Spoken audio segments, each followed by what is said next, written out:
ప్రభునామమునకు మహిమ కలుగును కాక. ఈ సమయమందు మనము దేవుని వాక్యంలోనికి ప్రవేశించబోతున్నాం. దీనికి మన టెక్స్ట్ దయచేసి అందరూ కూడా బైబిల్ తెరచి ఇదినకు మన టెక్స్ట్ అందులోని కొన్ని మాటలు చదువుకొని దేవుని వాక్యంలో ప్రవేశిద్దాం. రండి. యెషయా గ్రంథము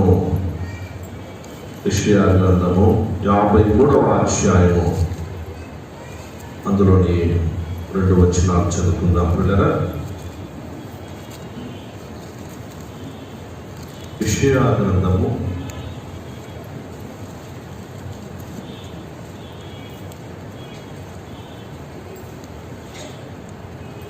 53వ అధ్యాయము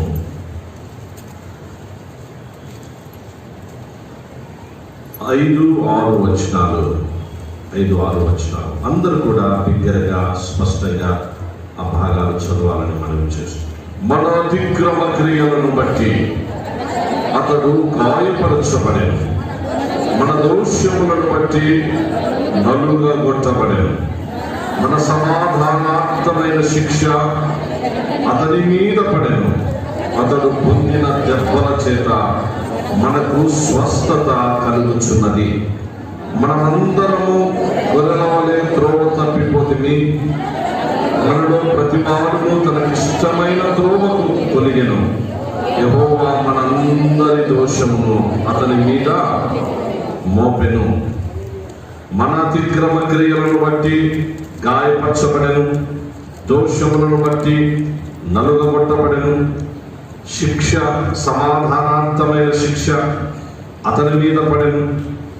దెబ్బల చేత, అతడు పొందిన దెబ్బల చేత మనకు స్వస్థత కలుగుచున్నది. మనమైతే అందరము గొర్రెల వలె త్రోవ తప్పిపోయాం, మనలో ప్రతివాడు తనకిష్టమైన త్రోవకు తొలగాడు. కానీ యెహోవా మనందరి దోషమును అతని మీద మోపెను. దయచేసి పిల్లరా, నెక్స్ట్ నూతన నిబంధనలో మత్తయి సువార్త 27వ అధ్యాయము. మత్తయి సువార్త 27వ అధ్యాయము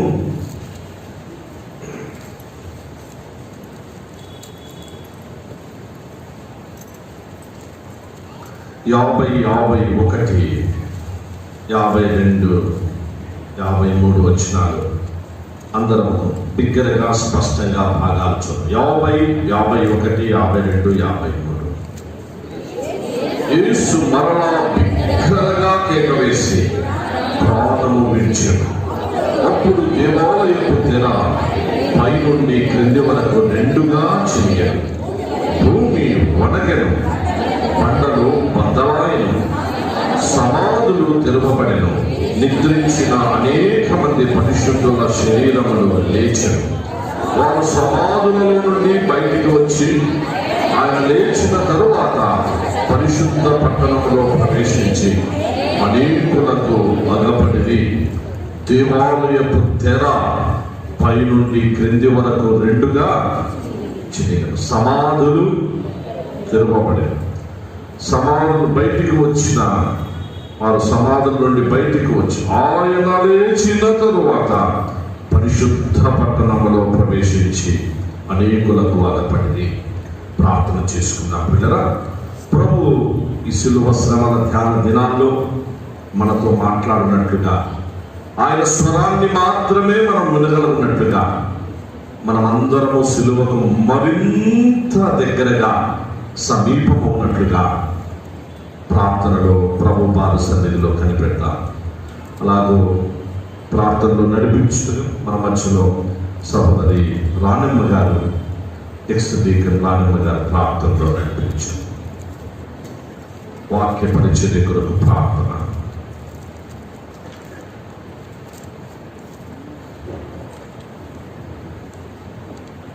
ప్రార్థించు. స్తోత్రం నాయన, స్తోత్రం తండ్రి, స్తోత్రం ప్రభు, స్తోత్రం నాయన, స్తోత్రం తండ్రి. స్తుతి స్తుతి స్తుతి స్తోత్రం చెల్లించుకుంటున్నాం తండ్రి.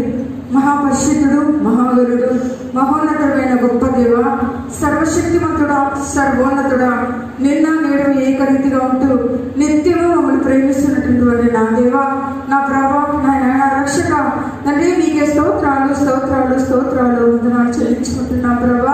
ఇదిగో నా తండ్రి నా ప్రభా, మరి నేను ఫిబ్రవరి మాసంలో నా తండ్రి నా ప్రభా చివరి ఆదివారం లేక నా తండ్రి మమ్మల్ని నడిపించినందుకై నీకే స్తుతులు స్తోత్రం చెల్లించుకుంటున్నాం ప్రభా. నీ ఆలయంలో తండ్రి నా ప్రభా నాయన నీ మందిరంలో కనపడడానికి నా తండ్రి మమ్మల్ని అందరినీ కూడా తండ్రి ఇక్కడ చేర్చినందుకే నీకే స్తోత్రాలు వందనాలు చెల్లించుకుంటున్నాం ప్రభా. పైన ఆకాశం అందగానే కింద భూమి బట్టి ప్రభా ఏ తండ్రిని బట్టి కుటుంబం అని పిలువబడుతుందో అట్టి కుటుంబంగా నా తండ్రి మమ్మల్ని అందరినీ నీ బిడ్డగా నాయన నీ సన్నిధానానికి మమ్మల్ని నడిపించినందుకై నా దేవా తండ్రి మీకే స్తోత్రాలు వందనాలు చెల్లించుకుంటున్నాం ప్రభా. అనేక మంది నా దేవా ఇది నన్ను చూడలేక మట్టికి మరుగైపోయినా తండ్రి, వారికంటే నేను శ్రేష్ఠులు కాదు కానీ నా ప్రభా నువ్వు పొడిగిచ్చిన ఆశీర్వాదాలను లెక్కించుకుంటూ నిత్యము ఎందుకు భయము భక్తి కలిగిన నా ప్రభా నీ రాకడలో సిద్ధపడి ఉండడానికి మీ కృప చూపండి దేవా. మీకే స్తోత్రాలు వందనాలు చెల్లించుకుంటున్నాం ప్రభా. మరి ఆరాధన అంతట్లో తండ్రి నా ప్రభా మీరు తోడుగా ఉన్నారు తండ్రి, మీకే స్తోత్రం. పాటలు పాడి స్తుతించే భాగ్యాన్ని మాకు అందరికి ఇచ్చారు, మీకే స్తుతులు స్తోత్రం చెల్లించుకుంటున్నాం ప్రభా.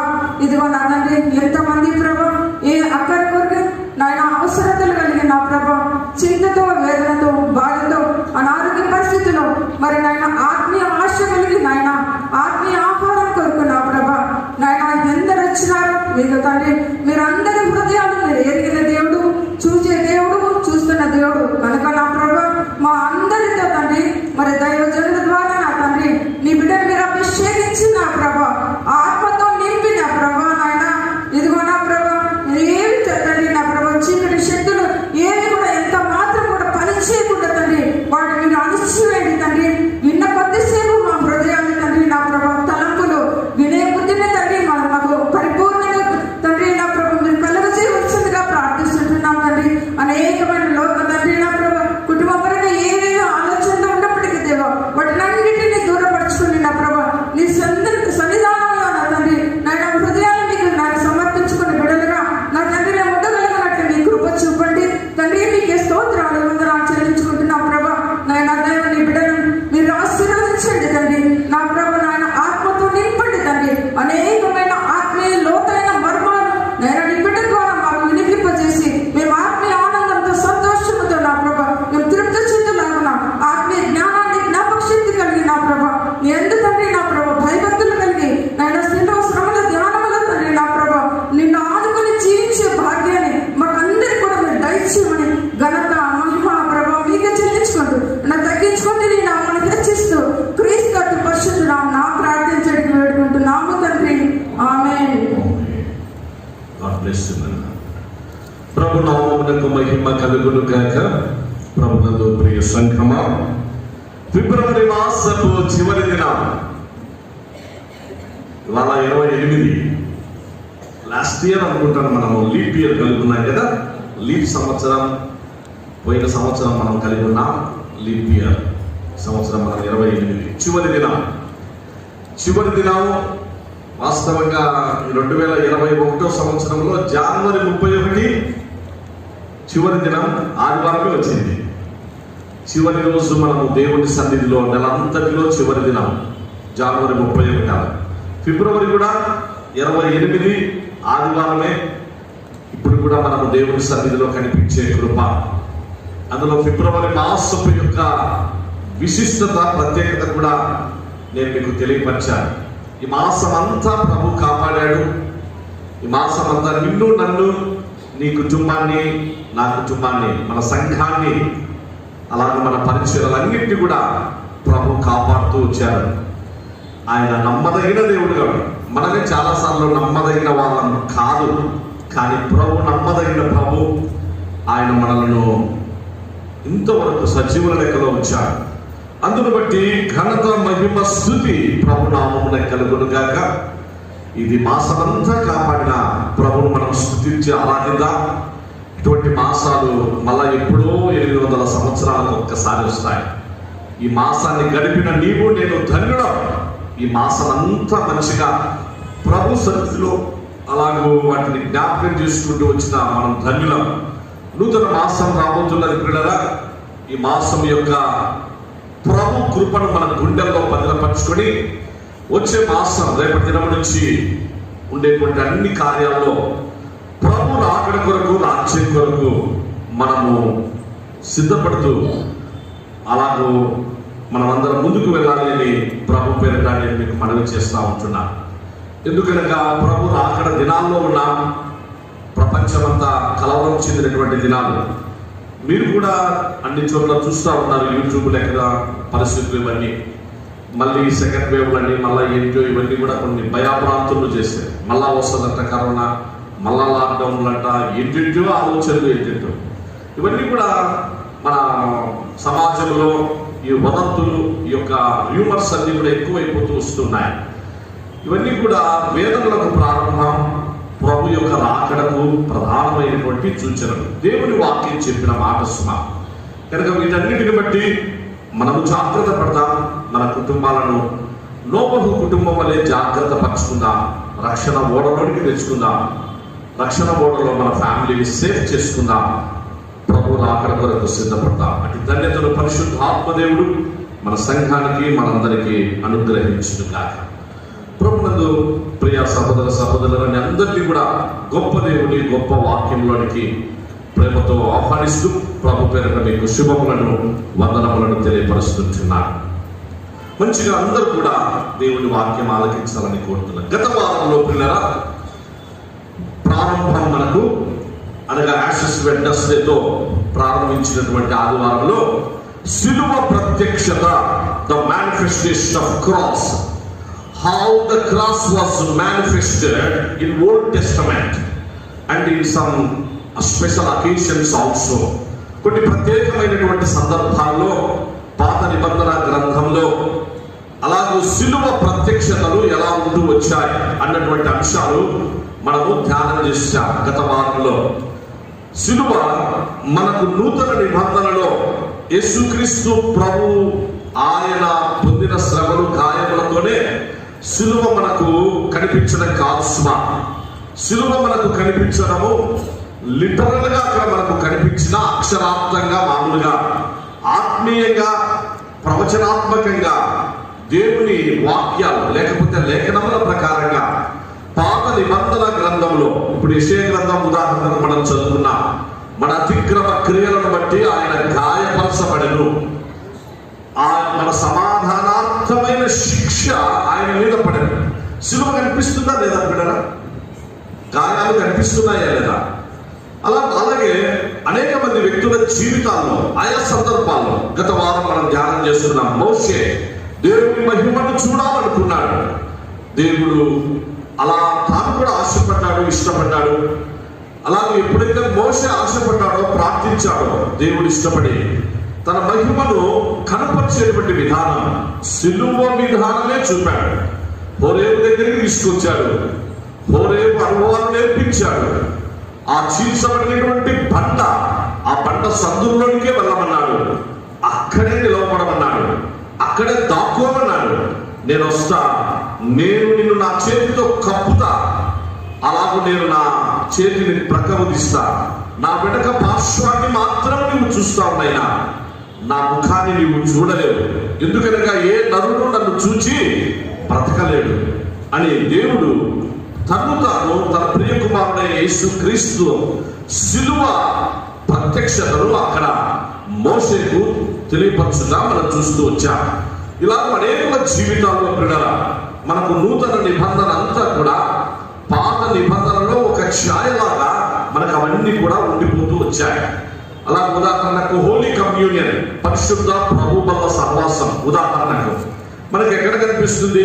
ఆదికాండం 14వ అధ్యాయంలోనే కనిపిస్తుంది మనకు. ఆదికాండం 14లో అబ్రాము, అప్పటికి ఇంకా అబ్రహాము కాలేదు సుమా, అబ్రాము జయించి, రాజులను జయించి వచ్చినటువంటి అబ్రాములతో మల్కీసెదకు షాలోము రాజు రొట్టె ద్రాక్షారసము తీసుకొని రావడం, అక్కడ సర్వోన్నతుడైనటువంటి దేవునికి యాజకుడుగా ఉన్నటువంటి ఆయన ఆ రొట్టె ద్రాక్షారసము అందించడం, వెంటనే అబ్రాము కూడా 10వ భాగం, 10వ భాగము అక్కడ ఆ యాజకునికి అర్పించడం, ఇవన్నీ కూడా మనం అక్కడ లేఖనాల్లో చూస్తూ ఉంటున్నాం. అనగా హోలీ కమ్యూనియన్, ప్రభు వల్ల సహవాసాలు, ఇవన్నీ కూడా పాత నిబంధనలో మనకు కనపరుస్తూ వస్తాయి. సిలువ ప్రత్యక్షతలు గత వారంలో మన అంశం. ఇవాళ సిలువ ఫలాలు, సిలువ ప్రత్యక్షత గత వారము, అలా ప్రత్యక్షతలు ఎన్నో ఉన్నాయి పాత నిబంధనలో. వాటిని అప్పుడప్పుడు మనం ధ్యానం చేసుకుంటూ వద్దాం. ఎలాగో మనం ప్రతిరోజు లెంటన్ డేస్ లో ఉంటున్నాం కాబట్టి వాటిని కూడా ఆ విధంగా ధ్యానం చేసుకుంటున్నాం. అలాగే సిలువ ఫలాలు, ఈ దినాన పిల్లల సిలువ ఫలితము లేదా సిలువ ఫలాలు, సిలువ ఫలితాలు ఏంటి అనగా సిలువ ద్వారా మానవాళికి, సిలువ ద్వారా మనందరికీ, సిలువ ద్వారా లోకానికి, సిలువ ద్వారా అందరికీ కలిగినటువంటి ఫలమేంటి, ఫలితం ఏంటి, ఈ విషయాలు మనం దేవుని వాక్యంలో నుంచి నేర్చుకుందాం గాక. ఇప్పుడు చదువుకున్నటువంటి భాగంలోనే ఒక శ్రేష్టమైనటువంటి మాట మనం అక్కడ చూస్తున్నాం పిల్లల. యేసుక్రీస్తు ప్రభువారు ఆయన సిలువలో 7 మాటలు పలికారండి. యేసు ప్రభువారు సిలువలో 7 మాటలు. ఆ 7 మాటలు ఎక్కడ పలికారు? ఆకాశానికి భూమికి మధ్యలో, అలాగే ఈ ప్రపంచం యొక్క గ్లోబ్ సెంటర్ పాయింట్ అయినటువంటి ఆసియా ఖండం, మధ్యాసియా, ఆ మధ్యాసియాలో పాలస్తీనా, యెరూషలేమునకు సమీపంగా ఉన్నటువంటి ఆ యొక్క గొల్గొతా కొండ, కల్వరి కొండ, ఆ స్థలంలో యేసుక్రీస్తు ప్రభువారిని సిలువ వేయడం అనగా ఇది ప్రపంచ చరిత్రలో ప్రత్యేకమైనదని నేను మీకు గత వారం తెలియపరిచాను. ఈ లెంటన్ డేస్ వర్తమానాల్లో కూడా తెలియపరిచాను పిల్లల. కాబట్టి యేసు ప్రభువారు 7 మాటలు పలికారు. 7 మాటల ధ్యానం ప్రముచితమైతే వచ్చే వారంలో మనం వాటిని గురించి ధ్యానం చేసుకుందాం. 7 మాటలను గురించినటువంటివి. ఈ సమయాన సిలువ ఫలాల్లో మానవమైనటువంటి మనకు ఏమి జరిగింది అనేటువంటిది మనం నేర్చుకోబోతున్న గొప్ప సత్యం. ఇందులో మొదటిది ఏంటంటే పిల్లల, మొదటిదైనా లేకపోతే చివరిదైనా గుర్తుంచుకోండి, ఒకే ఒక స్టేట్మెంట్ ద్వారా అసాధ్యాన్ని సుసాధ్యం చేసింది సిలువ. ఇదే ఫస్ట్ స్టేట్మెంట్ అనుకోండి, లాస్ట్ స్టేట్మెంట్ అనుకోండి. ఈ ఒక్క స్టేట్మెంట్ లో అన్ని ఇమిడి ఉంటాయి. అన్ని impossibility became possible, impossible became possible. అసాధ్యము సాధ్యమైంది, సుసాధ్యమైంది పిల్లల ఒక్క సిలువ ద్వారా మాత్రమే. అందుకే యేసు ప్రభువారు ఆ సిలువ మార్గాన్ని, సిలువ శ్రమలను ఆయనే ఎంచుకున్నారు. ఆయన సిలువ వేసినప్పుడు ఆయన సంతోషంగా ఆయన తండ్రి చిత్తాన్ని నెరవేర్చడానికి, లోక పాపములను మోసుకుని పోయే దేవుని గొర్రె పిల్లగా మనందరికీ రక్షణను అనుగ్రహించడానికి యేసు ప్రభువారు ఆ సిలువ మరణాన్ని ఆయన ఎంచుకున్నారు పిల్లరా. ఎప్పుడైతే సిలువ మరణానికి అప్పగించేంత వరకు అపవాది సాతాను వాడు, నేను ఇప్పుడు నాకు జయం కలిగింది, ఇంకా నేను ఇప్పుడు యేసు ప్రభువును ఓడించినా, యేసు ప్రభువును అరెస్ట్ చేసినట్టు చేయించినా, యేసు ప్రభువును బంధించినట్టు చేయించినా, ఆయన కొరడాలతో కొట్టించినా, కొరడాలతో కొట్టడం కాకుండా తీర్పులన్నీ జడ్జిమెంట్స్ అన్ని ఆయనకు వ్యతిరేకంగా వచ్చేటట్టుగా చేసినా, అన్న కైపాలను నా కంట్రోల్లో పెట్టుకున్నా, పిలాతును నా కంట్రోల్లో పెట్టుకున్నా, కైసరు ఒకవేళ చక్రవర్తి వాళ్ళ యొక్క అక్కడ ఉన్నటువంటి డెసిషన్స్ కూడా నా కంట్రోల్లోనే పెట్టుకున్నా, హేరోదును నా కంట్రోల్లోనే పెట్టుకున్నా, అందరినీ నా కంట్రోల్లో పెట్టుకొని సిలువ వేసేదానికి యేసుక్రీస్తు ప్రభువును నేను అప్పగించినాను, ఇక నాకు జయం కలిగిందని వాడికై వాడు భ్రమపడ్డాడు. అదే వాడు ఆ మడిమ మీద కొట్టడం అంటే అదే పిల్లల దయచేసి గుర్తుంచుకోవాలి. మడిమ మీద కొట్టడం అంటే అక్కడ మనం ఆదికాండం 3వ అధ్యాయం 15వ వచనం ఆత్మీయ సత్యం. వాడు అనుకున్నాడు నేను యేసు ప్రభువును ఇంకా అతను చనిపోయినట్టు చేస్తున్నా, సిలువ వల్లనే కదా ఆయన యేసు ప్రభు చచ్చిపోతే ఏముంది, ఇదంతా నాదే, రాజ్యం అంతా నాదే అని అనుకున్నాడు. కానీ ఆ మడిమ మీద కొట్టడం అనుకున్నాడు. కానీ యేసుక్రీస్తు ప్రభు వాడిని తల చితగొట్టబోతున్నారని అక్కడే మొదలవుతుంది. వాడి తల చితగొట్టబడడం సిలువతో మొదలవుతుంది. యేసు ప్రభు గాయాలతో మొదలవుతుంది. యేసుక్రీస్తు ప్రభు యొక్క రక్తధారలతో మొదలవుతుంది. యేసు ప్రభు సిలువలో పలికినటువంటి 7 మాటలతోనే సాతాను యొక్క తల చితగొట్టబడుతుంది అనేటువంటి విషయం వాడు మళ్ళా వెంటనే తెలుసుకున్నాడు పిల్లల. ముందు రోజే వాడికి సంతోషమైంది. యేసు ప్రభువును అప్పగించిన రోజు సంతోషం. యేసు ప్రభువుకు నీళ్లు లేకుండా, ఒక్క చుక్క నీళ్లు కూడా యేసు ప్రభువుకు అందకుండా ఆయనకు దప్పికెత్తట్టుగా చేయడం, అది వాడు అనుకున్నాడు. ఆ రాత్రంతా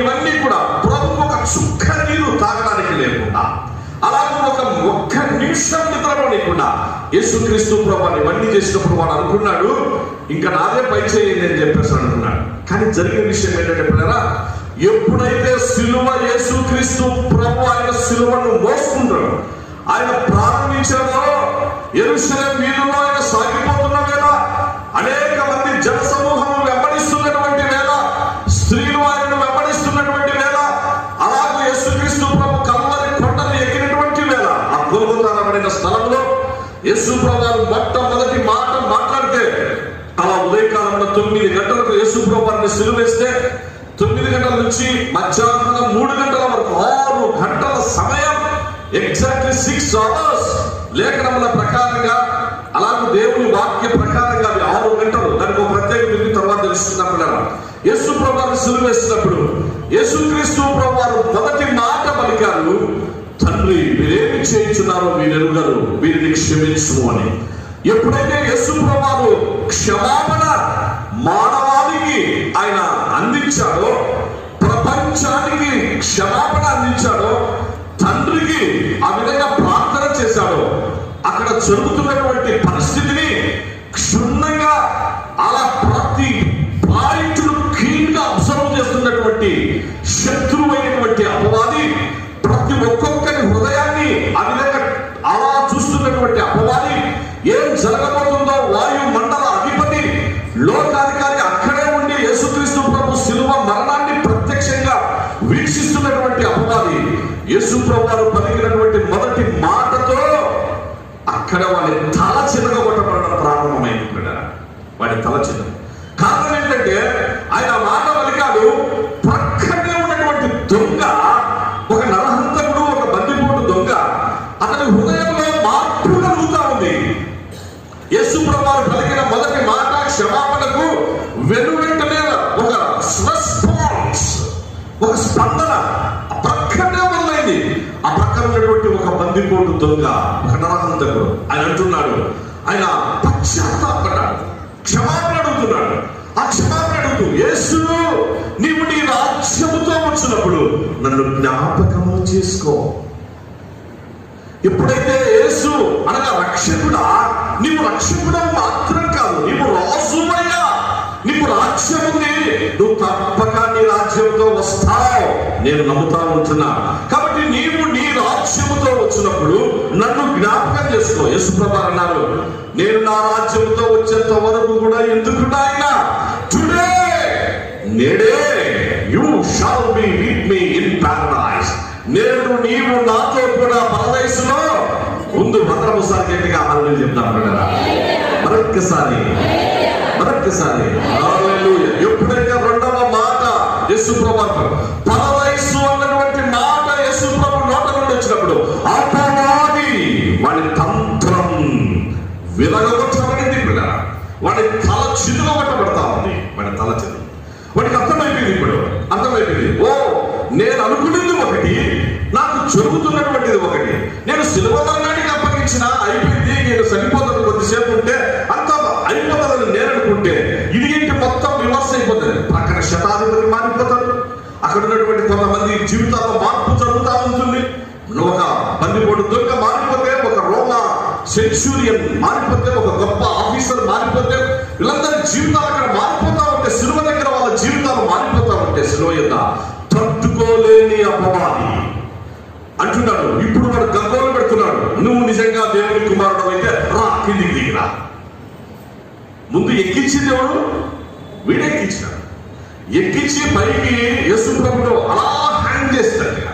ఆయన చేతుల్లో మేకులు కొట్టబడి రక్తం వచ్చిందని చూస్తూ ఉంటే, ఒక పైశాచిక ఆనందాన్ని పొందినటువంటి వాయుమండల అధిపతి లోకాధికారి యేసు ప్రభువు ఆ రక్తం కారుతుంటే వాడు చూసి ఆనందపడ్డాడు. యేసు ప్రభువు కాళ్ళలో మేకులు కొట్టి రక్తం చిమ్మబడుతుంటే, ఆయన తలలో ముళ్ళ కిరీటం ఉంచబడి రక్తం కారుతూ ఉంటే, ఆయన విలువలాడుతుంటే, ఆయన బాధపడుతుంటుంది. ఎప్పుడైతే ఇవన్నీ జరుగుతున్నాయో క్షమాపణ జరుగుతుంది, పాప క్షమాపణ, రక్షణ కార్యం ప్రారంభమైంది. తట్టుకోలేని అపవాది వాడు గగ్గోలు పెడుతున్నాడు, దా కిందికి దిగిరా, నువ్వు కిందికి దిగిరా. ఆ పక్కన ఉండే వాళ్ళతో వాళ్ళతో మాట్లాడిస్తున్నాడు. వాళ్ళు అంటున్నారు, నువ్వు దేవుడికి మాత్రమైతే కిందికి దిగి ఎందుకు దిగొస్తాడు? ఇప్పుడు నీ తల చిన్నగొట్టబడాలి. అక్కడ సిలువలోనే సాతాను యొక్క తల చిన్నగొట్టబడాలి. ఇది దేవుని కుమారుడు యేసుక్రీస్తు యొక్క సంకల్పం, పరలోకపు తండ్రి ఉన్నతమైనటువంటి ఉద్దేశం, సంకల్పం అది. అందుకే పిల్లల సిలువ ఫలాల్లో జరిగినటువంటి భాగాలు ఈ దినాన మనం ధ్యానం చేసుకోబోతుంటున్నాం. నేను కొన్ని మీకు ఇప్పుడు ఈ సందర్భంగా గుర్తు చేశాను. అనగా సిలువ ఫలాల్లో ఆ ఫలితాలు ఏం జరిగాయి మానవులమైనటువంటి మనకంటే? Impossibility became possibility. అసాధ్యం సుసాధ్యమైంది. ఈ సమయాన ప్రియ తల్లిదండ్రులారా, ప్రియ పెద్దలారా, క్రీస్తునందు సహోదర యవన కుమారులారా, కుమార్తెలారా, ఒకవేళ మీ జీవితాల్లో అలాగే కుటుంబ జీవితాల్లో అనారోగ్య సమస్యల్లో మిగిలిన ఇతరత్ర సమస్యల్లో ఇది నాకు కష్టం, ఈ సమస్య నుంచి ఇంకా నాకు విడుదల లేదేమో, ఇంకా నాకు ఇందులో నుంచి నాకు వేరే రెమెడీ లేదేమో, ఈ సమస్యలో ఈ ఫైనాన్షియల్ ప్రాబ్లం నుంచి నేను బయటపడలేనేమో, ఇంకా నాకు ఆత్మహత్య సూసైడ్ శరణ్యమేమో, ఈ అనారోగ్యం నుంచి నేను బయటపడలేమో, ఇంకా నాకు స్వస్థత కలగలేమో, ఇంకా నేను ఇలాగే ఉండిపోయి ఇలాగే చచ్చిపోవాలేమో, ఇదిగో నా జీవితకాలం అంతా నా పరిస్థితులు ఇలాగే ఉంటాయేమో, ఇదిగో నా తల్లిదండ్రులు కుటుంబం పరిస్థితులు అన్ని కూడా తారుమారైపోయాయి, విచ్ఛిన్నమైపోయాయి, భార్యాభర్తలు కలవలేని పరిస్థితుల్లో మేము విచ్ఛిన్నమైపోతూ ఇలాగే ఉండిపోతున్నాం, ఇట్లేమో, ఇది కష్టమేమో, ఇంకా కాదేమో అని అనుకుంటున్నావా? అందుకే ఈ వాక్యం, దేవుని వాక్యం చెప్తుంది, సిలువ ప్రత్యక్షత కలిగిన సిలువ. గత వారంలో నేను అందుకే మీకు సవినయంగా మనవి చేస్తాను, అందరికీ సిలువ ప్రత్యక్షత అవసరం. ఆనాడు మోషేకు మాత్రమే కాదు సుమా, అబ్రాహామునకు మాత్రమే కాదు, అలాగే పరలోక దర్శనం నిచ్చెన పైకి ఎక్కడం దిగడం దేవదూతలు, యాకోబునకు కలిగిన దర్శనం సిలువ దర్శనం అని యాకోబునకు మాత్రమే కాదు, ఆనాడు వాళ్ళ జీవితాల్లో అబ్రహాముగా మార్చబడడం, యాకోబు ఇశ్రాయేలుగా మార్చబడడం సిలువ ప్రత్యక్షతలు మాత్రమే కాదు, మనందరికీ కూడా సిలువ ప్రత్యక్షత ప్రతి వ్యక్తి జీవితానికి అవసరం. సిలువ కార్యం అందరి జీవితాల్లో జరగాలి.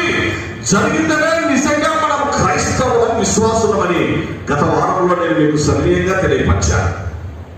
అది జరగకుండా, సిలువ ప్రత్యక్షత జరగకపోతే ఎవరైనా సరే పిల్లల, అగస్టిన్ జీవితంలో సిలువ ప్రత్యక్షత జరిగింది, కాన్స్టాంటైన్ జీవితంలో సిలువ ప్రత్యక్షత జరిగింది, జాన్ మన్యన్ జీవితంలో సిలువ ప్రత్యక్షత జరిగింది, అలాగే బ్రదర్ బక్సింగ్ గారి జీవితంలో సిలువ ప్రత్యక్షత జరిగింది, ఆరోగ్యమూర్తి గారి జీవితంలో సిలువ ప్రత్యక్షత జరిగింది, అలాగే అనేక మంది దైవజనుల జీవితాల్లో సిలువ ప్రత్యక్షత జరిగింది. కాబట్టి దేవుడు వారిని అలాగే వారి జీవితాలు వెలుగుకరంగా అనేకులకు ఆశీర్వాదకరంగా దేవుడు ఏర్పాటు చేశాడు. కాబట్టి సిలువ ప్రత్యక్షత నీ జీవితంలో, నా జీవితంలో పర్సనల్ గా ఇట్ ఈస్ మ్యాండేటరీ, జరిగి తీరాలి. జరిగితేనే మనం విశ్వాసం, జరిగితేనే మనం క్రైస్తవం. అలా కాకుండా పోతే నామకార్థం, పనికిరాని నామకార్థం, ఎందుకు అవసరం లేదు. పనికిరాని నామకార్థం, పనికిరాని క్రైస్తవ్యం, పనికిరానిటువంటి ఊరికే ఏదో ఆదివారం పూట వచ్చి చర్చికి వచ్చి కొద్దిసేపు కనిపించకపోతే ఏ ప్రయోజనం? నరకానికి వెళ్ళడానికి రెడీగా మన పేర్లు రెడీగా ఎంటర్ అయిపోయి ఉంటాయి. ఏం ప్రయోజనం? ఆదివారం ఒకసారి అక్కడ వచ్చి అట్లా కనిపించేసి ఒక మినుక్కుమని చెప్పేసి అలా కనిపించి మళ్ళా ఆదివారం దాకా ఆ సిలువ ప్రేమ తెలుసుకోకుండా, ఆ పాప క్షమాపణ అనుభవం లేకుండా, ఆ యొక్క మారు మనసు అనుభవం లేకుండా, ఆ రక్షణ అనుభవం లేకుండా, పరిశుద్ధ బాప్తిస్మ సాక్షి అనుభవం లేకుండా, సంఘ సహవాసం అనుభవం లేకపోతే ఇంతగా దేవుని యొక్క వాక్యం ప్రభు రాకడ దినాల్లో, ప్రభు రాకడ సమయంలో ఇంతగా మొరపెట్టుకుంటూ, ఇంతగా విజ్ఞాపన చేస్తూ, ఇంతగా మనవి చేసుకుంటూ ఉన్నా కూడా ఇంకా మార్పు లేకపోతే, మారు మనసు లేకపోతే, ఇంకా నామకార్థ క్రైస్తవంలో ఉంటే మనం చాలా బాధాకరమైన పరిస్థితి. అంతకంటే బాధాకరమైన మరొకటి లేదు సుమా. మన జీవితాలు వేస్ట్. అందుకే మనవి చేస్తా ఉంటున్నా, impossibility became possibility through cross.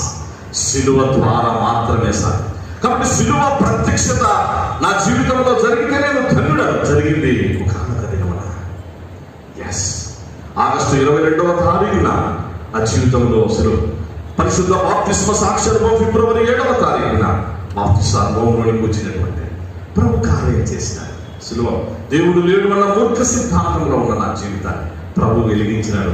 మీకు పరిచయం చేయడానికి ప్రభు ఈ భాగ్యం, ఈ కృపతో కూడిన ఆధిక్యత ఇచ్చినప్పుడు అలాగే అందరి జీవితాల్లో సిలువ కార్యం, సిలువను కూర్చిన వార్త ఇది జరగాలి బిడ్డలారా. సిలువను కూర్చిన వార్త నశించుచున్న వారికే మరితరమిది, కానీ రక్షింపబడుచున్న మనకు ఇది దేవుని శక్తి సుమా, దేవుని శక్తి. సిలువ ఎదుట ఇంపాసిబిలిటీ బికేమ్ పాసిబుల్. ఎలా అనేటువంటిది జస్ట్ ఒక 3 విషయాలు సమయాన్ని బట్టి ఇంకా మనం చాలా ధ్యానం చేస్తున్నాం ఈ వారంలో, చాలా మటుకు ప్రతిరోజు. ఈ సందర్భంగా ఒక 15 నిమిషాలు చదవబడిన లేఖన భాగంలో నుంచి ఒక 3 విషయాలు.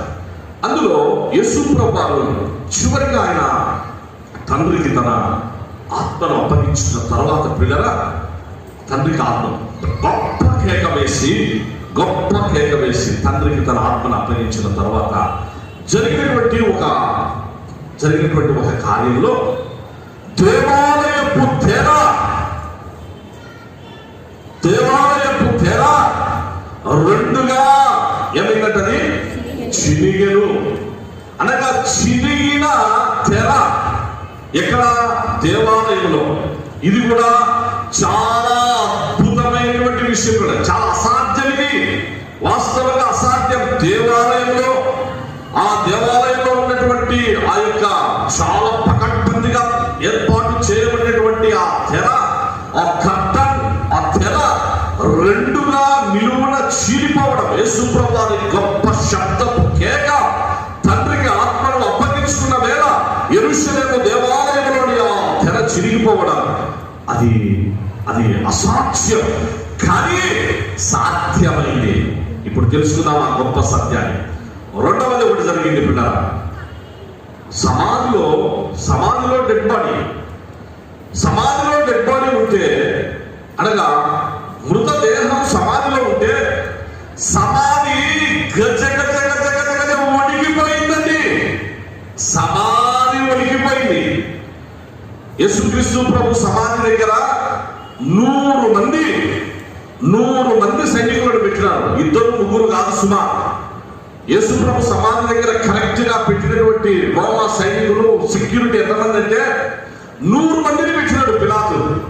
అక్కడ పెట్టించింది 100 మంది సైనికులు ఉంటే ఏమిటంటే యేసు ప్రభు ముందుగానే చెప్పినారు, నా ప్రాణం పెట్టేదానికి నాకు అధికారం ఉంది, నా ప్రాణాన్ని తిరిగి తీసుకునేదానికి నాకు అధికారం ఉంది, నేను మళ్ళా తిరిగి లేస్తాను 3వ దినమున ఆయన చెప్పాడు. కాబట్టి వీళ్ళు పరిగెత్తుకుంటా పోయినారు పిలాతు దగ్గరికి. ఆయన మళ్ళా తిరిగి లేస్తా అన్నాడు. మరి ఎట్లా లేస్తుందో ఏంటో, కాబట్టి మీరు ముందుగా వచ్చేసేసేసి టైట్ సెక్యూరిటీ చేయండి. మొత్తం పెట్టేసినాడు. రోమా సైనికులను 100 మందిని పెట్టినాడు. అక్కడ 100 మంది పెడితే ఏం చేసినారు? ఆ రాయి ఏమైపోయిందండి? యేసు ప్రభు సమాధి మీద ఉన్నటువంటి రాయి ఏమైపోయింది? సమాధి రాయి ఆ టైంలో ఆ భూకంపం వచ్చింది. దేవుని దూత వచ్చినప్పుడు ఆ రాయి తనకై తానే దొరలింపబడింది. దేవదూత వచ్చి అక్కడ ఉన్నప్పుడు రాయి దొరలింపబడ. ఇది అసాధ్యం. It is impossible. అంత పెద్ద రాయి మామూలు రాయి కాస్తున్నా, మామూలు ఎవరు తొలగ దాన్ని తొలగించాలంటే చాలా మంది కావాలి. అంత పెద్ద రాయి తొలగింపబడడం అనగా సమాధి ఓపెన్ కావడం. ఇప్పుడు కూడా మీరు ఇజ్రాయెల్ దేశం వెళ్తే అక్కడ యెరూషలేముకు సమీపంగా ఉన్నటువంటి ఆ యేసు ప్రభు సమాధి దగ్గరికి వెళ్తే ఆ ఒక్క సమాధి ఓపెన్ తెరవబడినటువంటి సమాధి. అందరం ఒకసారి గట్టిగా హల్లెలూయా చెప్తాం. మరొక్కసారి ప్రభు నామమునకు మహిమ కలుగును కాక. ఈ ప్రపంచంలో అన్ని సమాధులు క్లోజ్డ్ డోర్స్.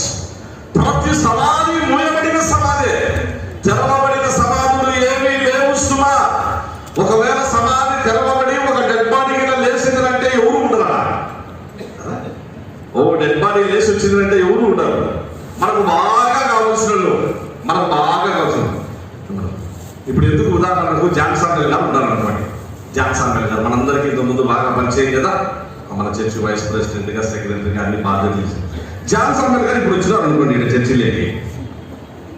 ఈరోజే వాళ్ళ కుటుంబీకులు బైబిల్ కూడా చదివినారు ఈరోజు మంచిగా. జాన్సన్ గారు వచ్చినారు ఇప్పుడు ఇక్కడికి వచ్చేసేసేసి అలా నిలబడుకొని అందరి దిగు చూసాకే ఒక్క కూర్చుంటారా? కూర్చుంటావా?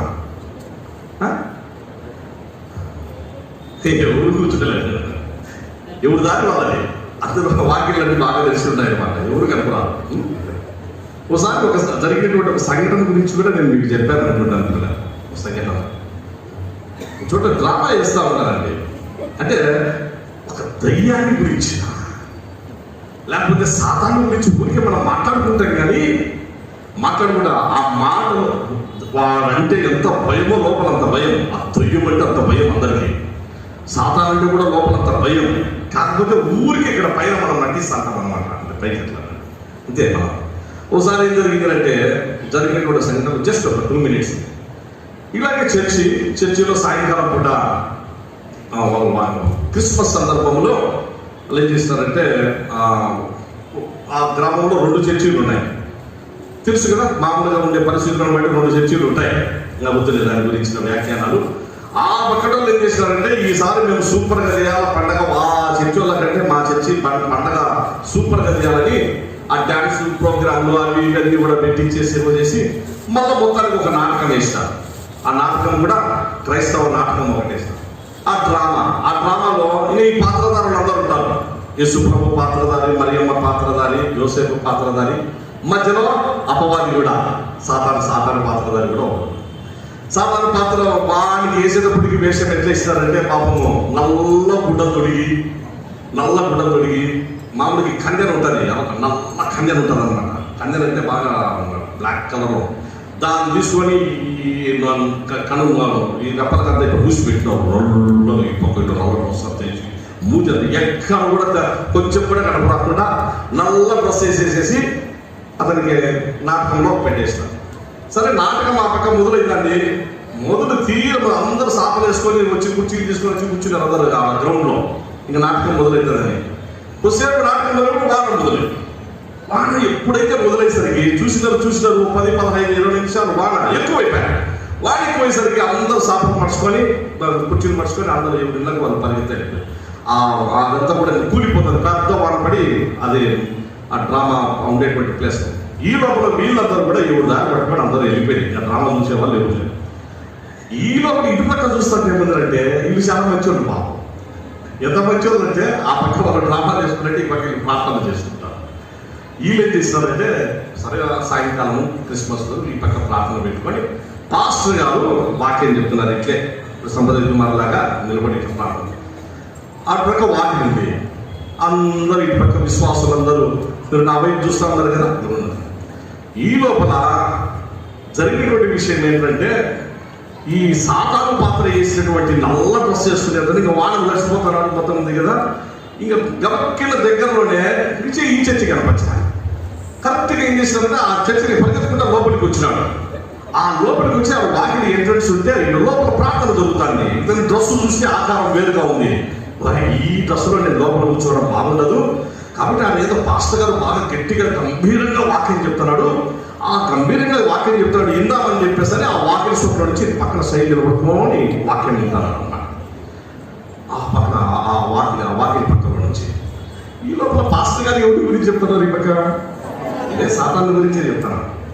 సాతాను గురించి ఎట్లా అంటే ఇంకా దయ్యము సాతాను కనపరావు కదా. ప్రస్తుతానికి వాడు కనపరాడు కాబట్టి వాటి గురించి ఏం మాట్లాడలేదు. కనపస్తే మాత్రం ఎవరు ఉండేది లేదు. ఇప్పుడు పాస్టర్ గారు వాక్యం చెప్తున్నారు. సాతాను చెట్టుకున్నా సాతాను వానికి ఎవరు భయపడకూడదు. యేసు నామమున వాడిని గద్దించాలో, వాడిని పాల్గొనాలో, వాడిని అసలు మన ఇంట్లోకి రానికూడదు, మన హృదయంలోనికి రాకూడదు, మన ఇంట్లో ఏముండకూడదు. సాతాను మనం జయించాలో, వాడిని ఓడించాలి. అది ఇదని చెప్పేసరికి గట్టిగా బలం ఉంది వాక్యం చెప్తుంది. అమ్మయ్య చాలా గట్టిగా చెప్పేసరికి ఆ పాత్రలో ఆ డ్రెస్ వేసుకునే వ్యక్తి ఏం చేసినట్టు పాస్టర్ గారు చాలా బాగా వాక్యం కానీ సరిగ్గా వినపడాలన్నమాట. బాగా ఇందాం వాక్యం అని చెప్పేశారు. కానీ ఆ వాక్యం సందులో నుంచి నేరుకు వచ్చేసారు. అక్కడ మధ్యలో ఇక్కడ వచ్చి నిలబడ్డాడు. ఆ మధ్యలోకి నిలబడే లోపల కనపరచండి ఎవరికి? పాస్టర్ గారికే. ఇంకా మిగిలిన మీరంతా రేపు నా వైపు చూస్తున్నారు కదా. మీకేం కనపడుతుంది? మీకేం కనపడదు. ఇక్కడ చెప్పే సప్రదికుమార్ కనపడుతుంది. ఆడ ఎవరు ఉండేది. ఈ లోపల ఇక్కడ చూసి అమ్మయ్య నేను వీరి గురించి మాట్లాడుతుంటే వీడే వచ్చినాడు. ఎక్కడికి వచ్చినాడు? లేవలికి వచ్చేసాడు. ఇంకా చెప్పేసరి అంతసేపు చెయ్యి బలంగా గుద్దిట మాట్లాడేది వాయిస్ మారిపోయా. చేతులు పదరడం మొదలైపోయాయి. చేతులు పదులుతున్నాయి. చూసే విశ్వాసులకు ఏమంటే ఏంది ఇంతసేపు బాగా గట్టిగా చెప్పండి మా పాస్టర్ గారు, ఇప్పుడు ఏమున్నటువంటి చేతులు వణుకుతాయి, వాయిస్ మారిపోయింది, అంతా ఏదో చెప్తున్నాడండి. ఈయనెందుకు మాట్లాడడం, యేసు ప్రభా నన్ను కాపాడు ప్రభా, ఏం మాట్లాడుతున్నామో, ఏం వాక్యం చెప్తున్నామో ఏంటో అంతా మారిపోయింది. యేసు ప్రభా కాపాడు ప్రభా కాడికి వచ్చా, సాతాను పక్కకి వెళ్ళిపోయినాడు. ఇక ఈ లోపల జరిగింది మీరు చూస్తే ఏమైంది మా పాస్టర్ గారికి ఇంతసేపు బాగా చెప్తున్నారు ఇట్లా అని చెప్పేసి చూసి వాళ్ళు ఒకరినొకరు ఉంటారు కదా, ఏదో ఇట్లా చూసి కాదు, చూసే లోపల రెడీగా ఆ వ్యక్తిని చేసినట్టు నిలబడుకొని చేతులు కట్టుకొని నిలబడుకొని ఇట్లా చూస్తూ ఉన్నాడు వాక్యం వింటూ. అంతే ఆ పక్కన కూర్చునేటువంటి వాళ్ళు మరో నిమిషంలో ఎవరు కనపడాలి, మరో నిమిషానికి ఆ పక్క కూర్చుండదు వాళ్ళని కనపడేసరికి ఏమని చెప్పేసి ఇక్కడ ముందు కూర్చునేటువంటి ఈ వర్షం ముందు కూర్చొని ఉంటారు కదా, వీళ్ళు వెనక్కి చూసి చూసే లోపల మరో నిమిషానికి వాళ్ళకు దారి ఉంది కదా ఈ పక్క పోవడానికి, ఇట్లా రెండు దారులు ఏ ఊరు లేదు. ఆ సాతాను కట్టం ఈ లోపల పాస్టర్ గారు దారి పట్టుకొని ఈ పక్క నుంచి ఇక్కడ పాస్టర్ గారు కూడా పోవడానికి ఒక దారి ఉంటుంది కదా, ఆయన ఈ పక్క నుంచి ఇంకెళ్ళిపోయి అమ్మాయి వస్తాడు వాడు సాతాను లోపలికి వచ్చాయి. వాడు నడుచుకుంటాడు.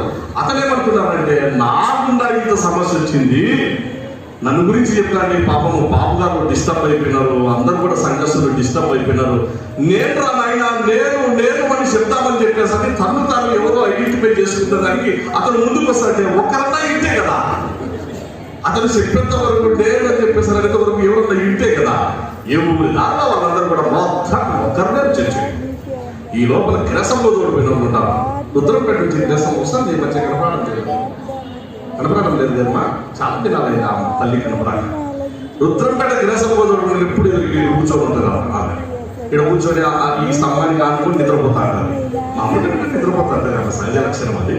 జనరల్గా ప్రతి ప్రార్థనకు వస్తుంది పాపం. ఈ మధ్య కనపడ మంచిగా, చాలా మంచిగా ఆమె తోడిపోయినా ఆమె కూర్చోను.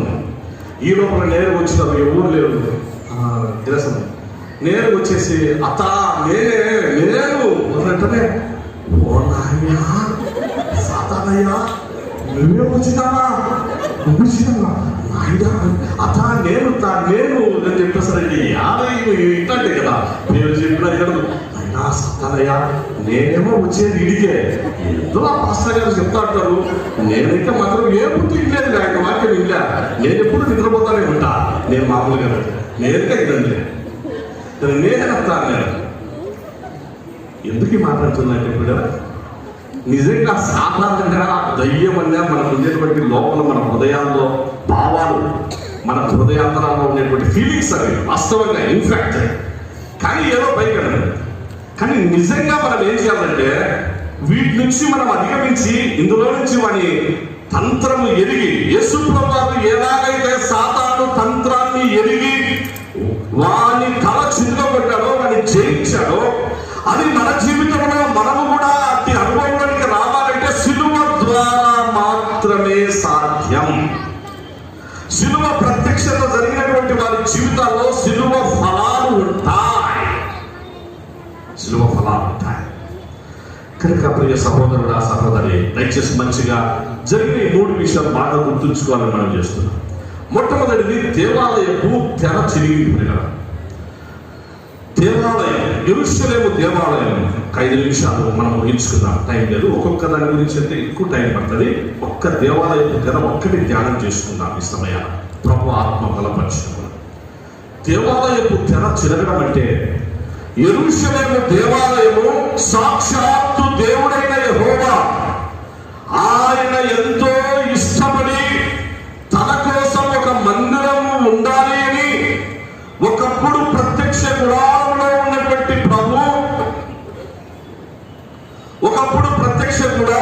ఉన్నటువంటి ప్రభు, ఆ తర్వాత ఆ ట్యాబర్నకల్ నుంచి టెంపుల్లోనికి అనగా దేవాలయపు ప్రత్యక్షత అని కలిగి ఉండాలని పరలోకపు తండ్రి ఆయనే సంకల్పించి, దావీదు నేను దేవా నీ కోసం మందిరాన్ని కట్టిస్తానంటే నువ్వు కట్టొద్దు నాయనా, నీ చేతులు రక్తమైపోయినాయి, నా మందిరం సకల జనులకు ప్రార్థనా మందిరంగా ఉండాలంటే ఆ చేతులు అలాగే ఆ మందిరం పరిశుద్ధంగా ఉండాలి, ఆ మందిరము ప్రార్థనా మందిరంగా ఉండాలి, పరిశుద్ధమైన మందిరంగా ఉండాలి. కనుక నీ కుమారుడైనటువంటి సొలొమోను కట్టిస్తాడు దానిని. సొలొమోను చేత దేవుడు మందిరాన్ని కట్టించినాడు. ఆ మందిరం ప్రపంచ చరిత్రలో వరల్డ్ హిస్టరీ చూడండి పిల్లలు, అన్ని దేవాలయాల కంటే ప్రపంచ చరిత్రలో #1 temple, the temple which was built by the Solomon, the wisest on this earth. Salmon ద్వారా దేవుడు కట్టించిన మందిరం. దాని ఎలా దాని సరిపరిస్థితుల తర్వాత మాట్లాడతాం. అటువంటి మందిరం, ఆ మందిరము రాను ఆ టెంపుల్ అదంతా కూడా టెంపుల్ ను బేస్ చేసుకొని, ఆ దేవుడి ఆలయాన్ని బేస్ చేసుకొని, దేవుడికి ఇష్టమైనటువంటి పనికి మాలినటువంటి గ్రూపులు తయారు చేసుకున్నారు. అక్కడ ఉన్నటువంటి వాళ్ళు సద్దుకైలు అనేటువంటి వాళ్ళు లేరు సుమా. వాస్తవంగా సద్దుకైలు అనేటువంటి వాళ్ళు తయారయ్యారు. వాళ్ళు సమాజంలో ఒక సంపన్న వర్గంగా ఏర్పడ్డారు. ఒక కాస్ట్ను వాళ్ళు బాగా డెవలప్ చేశారు. అలా మేమే అధికులం, మేమే గొప్ప వాళ్ళం, మిగిలిన మీరందరూ మాకంటే తక్కువలో అనేటువంటి భావాలు తెచ్చిపెట్టినారు. అలాగే వాళ్ళైతే మాత్రం దేవుని వాక్యాన్ని పూర్తిగా నమ్మినటువంటి వాళ్ళు కాదు. దేవదూతలు ఉన్నారంటే నమ్మరు, అలాగే పునరుద్ధానం ఉందంటే నమ్మనటువంటి అలాంటి సద్దుకైలు దేవాలయానికి వాళ్ళు అడ్మినిస్ట్రేటర్స్. చూడండి ఎంత విచిత్రమో. కారణం ఏంటి? దేవునికి వ్యతిరేకంగా ఏర్పడినటువంటి గ్రూపులు. ఈ గ్రూప్ చాలా చోట్ల మనం కూడా చూస్తూ ఉంటాం. దేవుని మందిరం, చర్చ్, దేవుని మందిరంలో దేవుని సేవ ముసుగులో పరిచయం చేస్తుంటున్నామని, ఆ పరిచయం చేస్తామని చెప్పేసి ఉన్నటువంటి అనేక సంఘాల్లో, సార్వత్రిక సంఘంలో, మన సంఘం ఎన్నో విషయాల్లో మన సంఘం బెటర్ పిల్లలు, మనం ఎంతో ధన్యులం. చాలా సంఘం, ఆ సంఘంలో ఉన్నటువంటి వాళ్ళకు అక్కడ ఉన్నటువంటి వాళ్ళు కనీసం ప్రార్థన చేసేది కూడా రాదు. కానీ చర్చిలో డీకర్గా ఉండాలని కోరుతారు. బైబిల్ సరిగ్గా చదివేది చేత కాదు, కానీ చర్చిలో డీకర్గా ఉండాలని కోరుతారు. మిగిలిన పరిచర్యలో ఏది ఒక ఆత్మీయత ఉండదు, కానీ చర్చిలో ఒక డీకర్, చర్చిలో ఒక పదవి కావాలని చెప్పేసి. అంటే ఇవి ఎక్కడ ప్రారంభమయ్యాయి? ఆ రోజు అక్కడ ఈ సద్దుకైలు అనేటువంటి వాళ్ళు, వీళ్ళు పునరుద్ధానం ఉందంటే నమ్మనటువంటి వాళ్ళు, వీళ్ళు దేవదూతలు నమ్మనటువంటి వాళ్ళు, వీళ్ళు ఈ పరిశీలకు సద్దుకైలు పరిశీలు వీళ్ళిద్దరు ఒకరొకరు ఎప్పుడు ఉంటారు. పరిశీలు నమ్ముతారు, వీళ్ళు నమ్మరు. వీళ్ళంతా మాత్రం మళ్ళా దేవాలయంలో ఇవన్నీ కూడా చూస్తారు. అంటే నేను ఎందుకు ఈ మాట చెప్తున్నంటే, ఇలాంటి అన్ని కూడా ఆ దేవాలయంలో సాతాను తీసుకొని వచ్చి పెట్టేసినాడు. ఇంకా దేవాలయాన్ని అక్కడ వ్యాపార స్థలంగా చేసేస్తారు. దేవాలయం అక్కడ వచ్చేసేసి పావురాలు అమ్ముకునే వాళ్ళు, రూకలు మార్చుకునే వాళ్ళు. అలాంటి దేవాలయంలో ఇవన్నీ కూడా దేవుని మందిరం, పరిశుద్ధమైన మందిరం, ప్రార్థన మందిరం. అందుకే యేసుప్రభువు వారు చివరిలో ఆయన ఎందుకు కొరడా తీసుకున్నాడంటే, ఆ కొరడా తీసుకుని వాటన్నిటినీ ప్రభు చేయడంలో ఉద్దేశం కూడా, నా మందిరం సకల జనులకు ప్రార్థనా మందిరం అనబడను, కానీ మీరు దీన్ని దొంగల మోహంగా చేసేస్తారు. కాబట్టి శాపగ్రస్తులై ఉన్నారు, మీరు శాపగ్రస్తులై ఉన్నారు. యేసుప్రభువు వారు పలికినటువంటి మాట. అందుకే దేవుని మందిరం విషయంలో ప్రియ సంఘమా, దయచేసి ఎప్పుడైనా గుర్తుంచుకోండి. ఎప్పుడంటే అప్పుడు మనము మాట్లాడుకునే దేవుని వాక్యంలో నుంచి ఆత్మప్రేరణ, దేవుని సంఘానికి వ్యతిరేకంగా, దేవుని మందిరానికి వ్యతిరేకంగా, దేవుని ఆలయానికి వ్యతిరేకంగా ఎవరు ఏది చేసినా ఆయనకు వ్యతిరేకంగా చేస్తే, దేవుని వాక్యం చెప్పిన మాట, దేవుని ఆలయం, నా ఆలయంలో, దేవుని ఆలయంలో ఎవరైనా పాడు చేస్తే ఏమని చెప్పాడండి వాక్యంలో? ఏముంది? వాణిని నేను పాడు చేస్తా, వాణిని నేను పాడు చేస్తా. నా ఆలయాన్ని పాడు చేయాలనుకుంటే నేను వాణి పాడు చేస్తా. దేవుని వాక్యం చెప్పు, నేను వాణి. ఇంకా దేవుడు వాణి పాడు చేయడం అనేటువంటిది మొదలుపెట్టే ఇక నరకమే, ఇంకా భయంకరమైన పరిస్థితి చెప్పలేదు. కుటుంబం, పిల్లలు, పరిస్థితులు అన్నీ. అందుకే దేవుని మందిరంలో ఎప్పుడైనా, ఎందుకు మోషే ఉడికిపోయేవాడు, మోషే గజగజ ఉడికిపోయినటువంటి పరిస్థితి. ఇజ్రాయేలీలు అంతగా బాధిస్తున్నా, అంతగా ఇబ్బంది పడుతున్నా, అంతగా నిందలేస్తా ఉన్నా, అంతగా ఎన్నిసార్లు చెప్పినా లోపడనటువంటి, ఆ మెడ వంచనటువంటి, ఆ నరం కలిగినటువంటి ప్రజలు. కానీ ఎందుకు మోషే అంత సాత్వికత, అంత నెమ్మది ఆయన కనుపరుచుకొచ్చినాడంటే ఆయనకు తెలుసు. ఒకసారి జరిగినటువంటి ఒక పొరపాటు కూడా చేసినాడు మోషే. ద్రోహులారా అన్నాడు. ఆ ద్రోహులారన్నందుకు దేవుడు, ఎందుకు నువ్వు అంటావు ద్రోహులారా అని చెప్పేస్తే, నా ప్రజలను నువ్వు ఎట్లా అంటావు? దేవుడు జోక్యం చేసుకున్నాడు. ప్రభువా క్షమించు, ప్రభువా క్షమించు, నీ చిత్తం. అందుకే దేవుని మందిరం విషయంలో అది పరిశుద్ధాత్మ దేవునికి వ్యతిరేకమైన కార్యం కూడా. మిగిలినటువంటి విషయాల్లో మనం అక్కడక్కడ కొన్ని మానవులమైన మనం సహజంగా కొన్ని పొరపాట్లు కుటుంబ జీవితంలో చేసుకోవచ్చు, వ్యక్తిగత జీవితంలో జరగవచ్చు, కొన్ని డిపార్ట్మెంటల్ లైఫ్ లో జరగచ్చు, అక్కడక్కడ కొన్ని బయట జరగచ్చు. కానీ దేవుని మందిరం, దేవుని ఆలయం విషయంలో పొరపాటు జరిగిందంటే పరిశుద్ధాత్మునికి వ్యతిరేకంగా చేసినటువంటిది. అది పరిశుద్ధాత్మునికి వ్యతిరేకంగా చేస్తే ఇక్కడ క్షమాపణ లేదు, ఇంకా చనిపోయిన తర్వాత అక్కడ క్షమాపణ అనేటువంటిది ఎక్కడ దొరకదు సుమంట. అందుకే జాగ్రత్త దేవుని మందిరం విషయంలో పొరపాటు. దేవుని మందిరం విషయంలో అనాలోచితంగా ఏం చేసినా కూడా జాగ్రత్త. సరే, ఓకే, మనం సబ్జెక్ట్ వెళ్ళిపోతాం. అలాంటి దేవుని మందిరంలో, అలా ఆవరణం ఉన్నటువంటి స్థలంలో, పరిశుద్ధ స్థలం ఉన్నటువంటి స్థలం, అతి పరిశుద్ధ స్థలం ఉన్నటువంటి ఆ దేవాలయపు తెర ఎదుట ఆ రోజు జరిగినటువంటి అదే కూడా యేసుప్రభువు వారు వచ్చారు. ఆయన క్లియర్ గా చెప్పినాడు, నేను ఈ మందిరం, నేను నా శరీరమే ఈ మందిరం, ఇదిగో ఈ నా శరీరమే ఈ మందిరం. యేసుప్రభువు వారు చాలా క్లియర్ గా చెప్పారు, ఇదిగో ఈ శరీరాన్ని పడగొట్టండి నేను మళ్ళా 3 రోజుల్లో నేను ఆత్మీయంగా ప్రభు ఆయన చెప్తా వచ్చినాడు. ఈ ఆవరణం నా కోసమే, పరిశుద్ధ స్థలం నా కోసమే, అతి పరిశుద్ధ స్థలం నా కోసమే, మందిరం నాదే, టాబర్నకల్ ప్రత్యక్ష గుడారం నాదే, యాజకత్వం నాదే, నిబంధనలు నావే, ధర్మశాస్త్రం నాదే, ఇవన్నీ పెట్టినటువంటి శాసనములు, కట్టడలు, ఆజ్ఞలు, విధులు, ఈ ఉపదేశాలు అన్నీ కూడా నేను నా ప్రజలైన మీకు నేను వీటిని ఇస్తా వచ్చిన. ఇప్పుడు కూడా అన్నిటిని నేను కోరుకోవడం లేదు. ఇప్పుడు మీ హృదయాలే నేను నా ఆలయంగా చేసుకోవాలనుకున్నా. టాబర్నకల్ కాదు, ఇంకా ప్రత్యక్ష గుడారం కాదు, దేవాలయం కాదు. ఇదిగో దేవాలయం అంటే మీ హృదయాలే నాకు, దేవుడైన నాకు ఆలయాలు.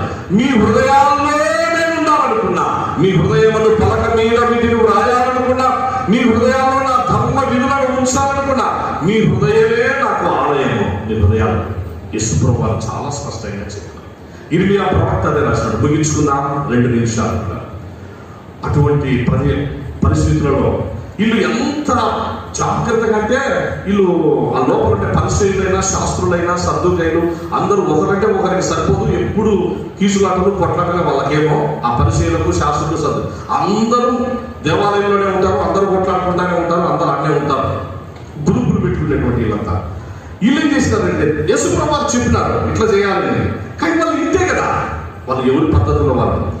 అందుకే యేసుప్రభువు వారు చూపించినారు ఇది అసాధ్యమైనటువంటి దాన్ని యేసుప్రభువు వారు సాధ్యం చేస్తారు. ఎప్పుడైతే యేసుప్రభువు వారు father I commend my spirit into దై హ్యాండ్స్ అని తండ్రికి తన ఆత్మను అప్పగించుకున్న వేళ దేవాలయపు తెర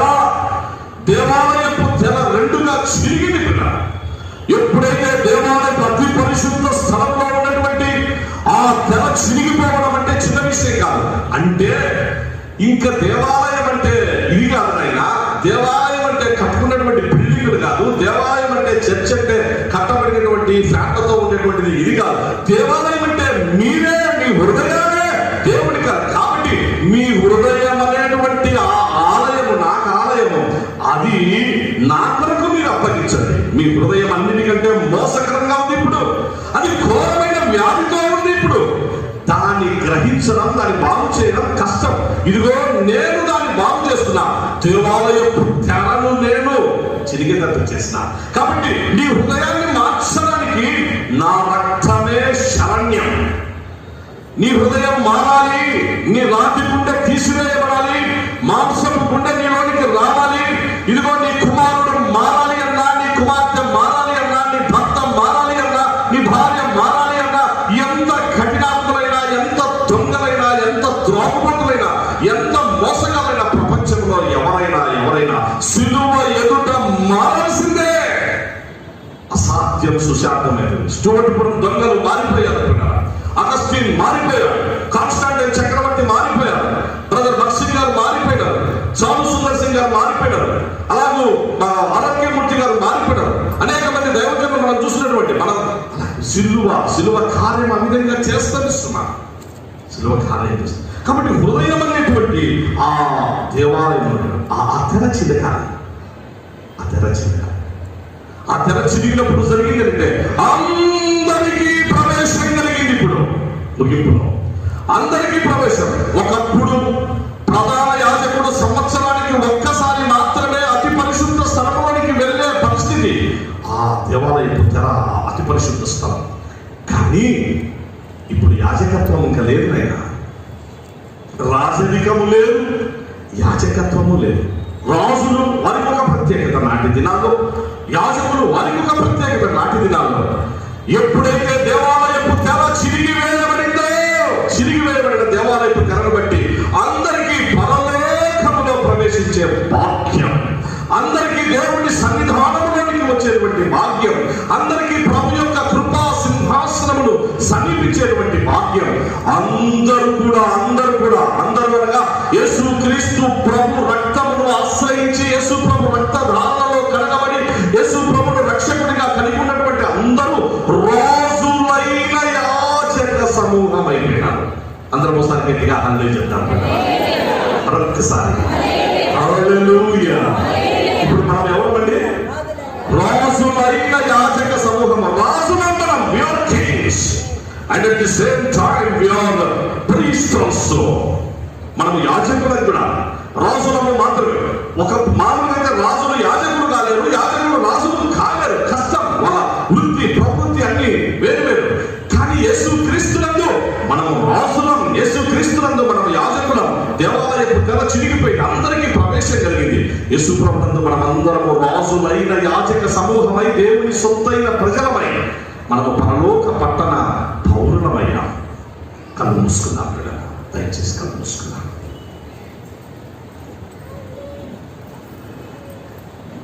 ప్రియ సహోదరుడా, సహోదరి,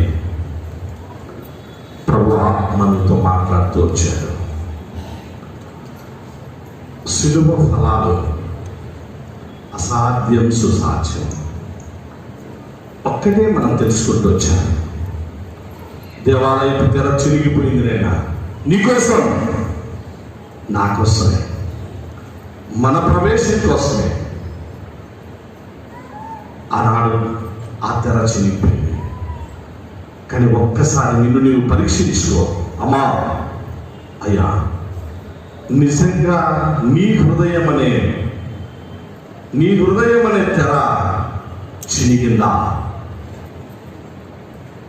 యేసు ప్రభువుని గుండెలోనికి, నీ ఆలయంలోనికి, నీ హృదయం అనే ఆలయంలోనికి యేసు ప్రభువును చేర్చుకున్నావా? ఎన్ని సంవత్సరాలైంది చర్చికి వస్తాను? ఎంతకాలమైంది వాక్యం వినబట్టి? ఎంతకాలమైంది నీకు ఇది అర్థమై? దేవాలయపు తెర ఆనాడు చిరిగిపోయిందే 2000 సంవత్సరాల క్రితం. ఇప్పటికీ సజీవ సాక్షిగా ఉంది. కారణం ఆయన రాకడ కొరకు, యేసయ్య రాకడ కొరకు. కనుక సహోదరుడా, సహోదరి, ఇది అనుకూలమైన సమయం. నేడే రక్షణ దినం. నీ హృదయాన్ని విప్పు.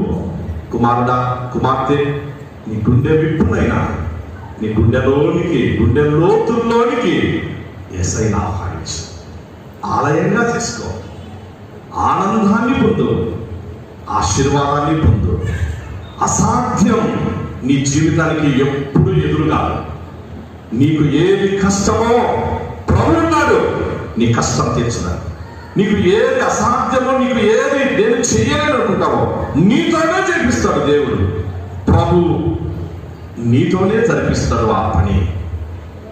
నీ స్టడీస్లో, నీ ఉద్యోగ జీవితంలో, నీ ఫ్యామిలీ లైఫ్లో, నీవు కలిగి ఉన్న అన్నిటిలో నీకు ఏది కష్టమో, ఇది నా వల్ల కాదనుకుంటే ప్రభు అవే నీ జీవితంలో చేస్తాడు. కారణం సిలువ ఫలం ఇది. అట్టి ప్రభువు రక్షకునిగా కలిగి పరిశుద్ధాత్ముడు నీ జీవితాన్ని వెలిగించి, నీ కుటుంబాన్ని వెలిగించి, మన సంఘాన్ని ఆశీర్వదించును కాక. గొప్ప తండ్రి, నీకు వందనాలు, స్తోత్రాలు చెల్లిస్తున్నా. ఇదిగో నీ పిల్లలు నీ స్వరం విన్నారు ప్రభువా. కొంతవరకు నీ పిల్లలను ఆశీర్వదించు. మా ముందు చాలా ఉన్నాయి నీ ఉపదేశాలు. వాటిని తెలుసుకోవాలి, నేర్చుకోవాలి. నీ సిలువకు సమీపం అవ్వాలి. నీ రాజ్యంలో ప్రవేశం పొందాలి నాయన.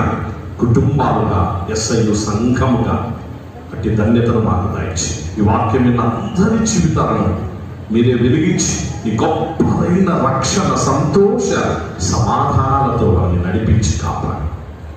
ప్రేమమయుడు యేసు నామమునందే దీన మనసుతో ప్రార్థిస్తున్నాము తండ్రి. Thank you and all. God bless you. ప్రార్థన చేసుకుందాం. చివరి ప్రార్థన ఆశీర్వాదాన్ని కలుగుదాం. ప్రార్థన తదుపరి అందరూ సమాధానంగా మీ గృహాలకు సెలవు తీసుకునే పిల్లరా. ఇప్పుడు ఎలక్షన్ కోడ్ ఇవన్నీ కూడా అమల్లో ఉంటున్నాయి కనుక ఇవి గమనించి త్వరగా ఎవరి గృహాలకు మనం చేరుకోరండి. ప్రత్యేక ప్రార్థనలు కావాల్సిన వారు పద్ధతిగా మంచిగా ప్రత్యేక ప్రార్థనలు చేయించుకుని నెమ్మదిగా గృహాలకు వెళ్ళాలని ప్రార్థించుదాం. మహోన్నతుడు అయిన మా తండ్రి, సర్వాధికారమైన గొప్ప దేవ, నీకే ఘనత మహిమ స్తుతి చెల్లిస్తున్నాం. ఉదయకాలం నుంచి ఇంతవరకు నీ సన్నిధి మాకు తోడుగా ఉంచారు. నీకు వందనములు. దశమ సమయము ప్లస్ నీ సన్నిధిలో గడుపుట ద్వారా తండ్రి సంఘం ఎంత క్షేమాభివృద్ధి పొందుతుందో తెలియపరుస్తూ వచ్చారు. నీకు వందనాలు. అలాగే నీ పిల్లలందరినీ మీరు నడిపించారు. నీకు వందనాలు, స్తోత్రాలు.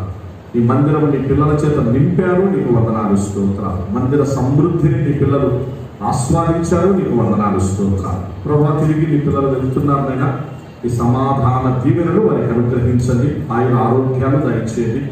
మంచిగా వారి గృహాల్లో తిరిగి రేపటి దినము నుంచి ఈ ప్రత్యేక సాయంకాలపు సమావేశాలు 6 గంటలకు ఈ పరిశుద్ధ SIU మందిరంలో సంఘంలో అందరం కలుసుకుని శిలువ శ్రమల ధ్యాన దినాలు మరి కలిగి ఉండే కృప అనుగ్రహించమని వేడుకుంటున్నాం. మా అనంతపురం పట్టణాన్ని, పట్టణంలో ఉన్నటువంటి నైనా పుర ప్రముఖులను, పట్టణం మరి తండ్రి మా జిల్లాను, అలాగే మరి తండ్రి అనంతపురం పట్టణం అయినా జరగబడినటువంటి యొక్క ఎలక్షన్స్ అన్నింటిలోనైనా అన్ని డిపార్ట్మెంట్స్ను తండ్రి మీరే ఆశీర్వదించండి. మా పట్టణ ప్రజలందరినీ దీవించండి. శాంతి సమాధానాలు మా పట్టణానికి అనుగ్రహించి అందరూ మంచిగా సహోదర భావంతో ముందుకు సాగే కృపను అనుగ్రహించమని ఇంతవరకు మాకు తోడుగా ఉన్నదేమో నీకే కృతజ్ఞతలు చెల్లిస్తూ ప్రేమామయుడు యేసు నామమున స్తుతించి ప్రార్థించి వేడుకుంటున్నాం మా తండ్రి. పరలోకమందున్న మా తండ్రి, నీ నామం పరిశుద్ధపరచబడును. నీ చిత్తము పరలోకమందు నెరవేర్చబడినట్లు భూమి యందును నెరవేర్చబడును. మారున ఆహారం లేదు మాకు దయచేయి. మా రుణస్థులను మేము క్షమించుకున్న ప్రకారం మా రుణములను క్షమించు. మమ్మల్ని శోధనలోనికి దుష్టుని నుండి తప్పించు. రాజ్యం, శక్తియు, మహిమయు నిరంతరం నీవే నీవై ఉన్నావు.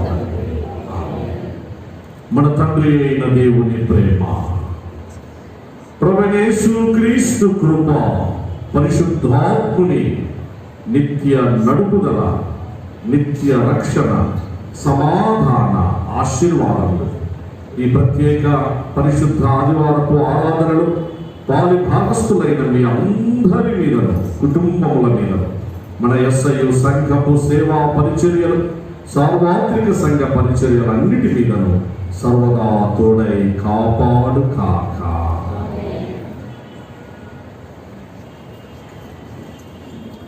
అందరికీ వందనాలు. God bless you all.